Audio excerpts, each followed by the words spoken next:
Chapter 6, Mishnah 7.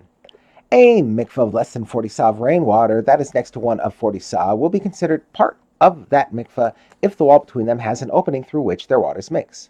Moreover, if neither of the mikvahs contain 40 sa on its own, they will combine to form a mikvah of 40 sa by means of such an opening. An immersion can be performed in either one of them. This process of combining mikvaos by having their waters touch each other is called hashaka. The Mishnah discusses the minimum size that the opening must be for hashaka to be effective.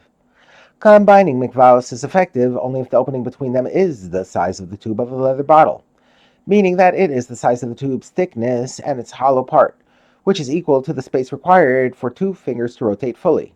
That is, the diameter of the connecting hole must be equal to the diameter of the hollow part of the tube of a leather bottle, together with the thickness of its walls.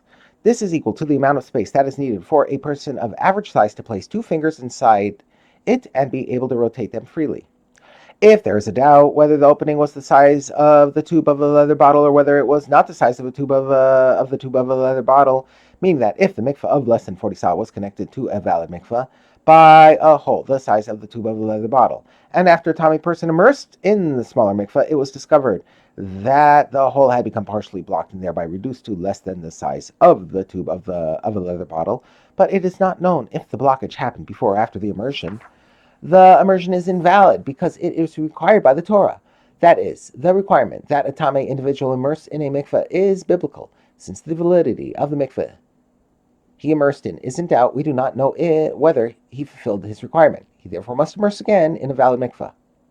Having stated that a doubt regarding the size of the connecting hole between mikvaos is resolved stringently, the mikveh proceeds to mention 3 more biblical measurements whose doubts are also decided stringently.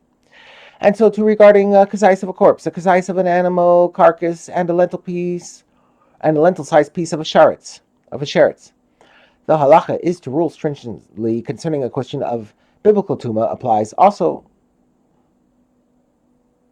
The halacha to rule stringently concerning a question of biblical tuma applies also where someone touched the flesh of a corpse or of an animal carcass, and he does not know if the piece was the size of a kazayis, or if he touched a piece of dead sheretz and does not know if it was the size of a lentil. Since in all 3 of these cases there is an unresolvable doubt as to whether or not he contracted biblical tuma, he will be tamei. The Mishnah teaches the law for a connecting hole between mikvaos that became blocked. Anything that settles in the opening between mikvaos that is the size of the tube of a leather bottle reduces it. That is, when an opening between 2 mikvaos that is the size of a tube of a leather bottle gets blocked, its hashaka is no longer effective, regardless of what forms the blockage. Whether it is pebbles, earth, or organisms, plants or animals that live in the water, they all reduce the required size of the opening, and the mikvaos are no longer considered connected. Rabban Shimon ben Gamliel says anything that originates from water is tahor, i.e., it does not reduce the size of the opening. Rabban Shimon ben Gamliel maintains that anything that originates in the water has the same status as water. Therefore, even if one of these things settles inside the opening, it does not reduce its size any more than the water itself does.